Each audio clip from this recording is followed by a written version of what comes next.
everyone, good afternoon Sir Rogon. I am reporter number 1. Today, I'm gonna report problem 1 and 2.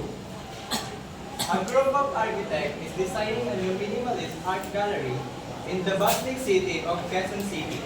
The main exhibition space is a perfect cube.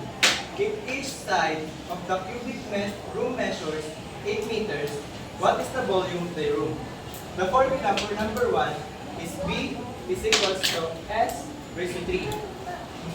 The given for number 1 is 8 meters. Now we're going to substitute the given to the formula. B is equals to 8 meters raised to 3. Now we're going to multiply 8. We're going to multiply 8 by itself 3 times.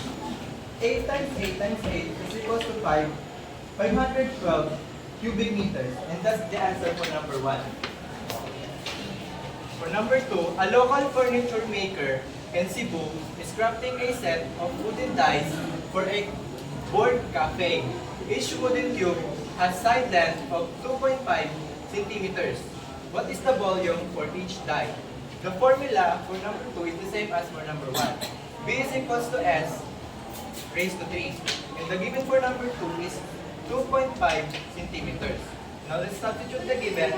B is equals to 2.5 centimeters raised to 3. We're gonna do the same as for number 1. 2 times 5 times 2 times 5 times 2 times 5 centimeters is equals to 15.63 cubic centimeters.